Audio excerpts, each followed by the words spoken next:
let's take a look at what the players are fighting for. A lot of tour points on the line today. First with 100 points, second with 80. And that's a cool paycheck as well to boot. 30,000 for the top prize and a guaranteed 20,000 on the line today. Doesn't matter if you win or lose, you at least go back with 20,000. But we know that, Daniel, it's also about that golden ticket to the season and grand final. Magnus Carlsen has already done it. If Alireza Firuja wins today, he punches his ticket for the big in-person final.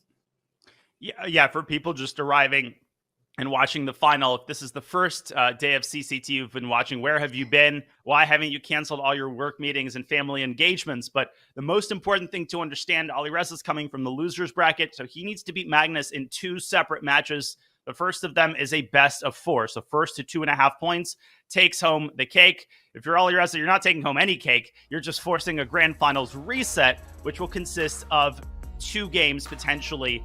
And we'll cross that bridge if Alireza gets there. I love the 10+2 time control, Tanya. It's a really nice balance. It allows the players to pause and scrutinize the position in critical moments, but it still produces some fascinating time scrambles toward the end of games. And I have no doubt in my mind that we're going to see a lot of time pressure from both of these players today.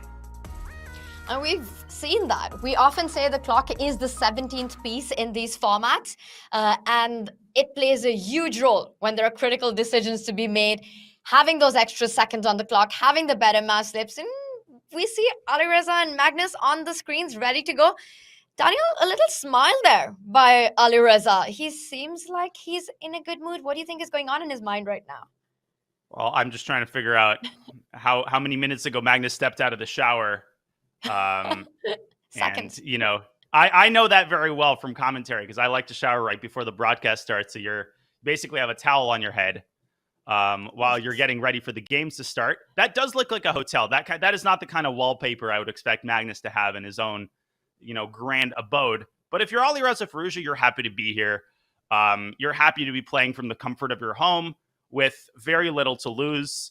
You've secured a big prize, and the onus right now is on Magnus. Magnus is the one who has that streak he needs to keep up. 8 tournaments in a row that he's won. Is this the one where he slips up, where the king is toppled? It'll take a legendary performance from Alireza Firuja. And he has to make sure that he doesn't let Magnus Carlsen get into his head. He just has to focus on the job in front of him, not to think about the fact that he needs to take it to the grand final reset.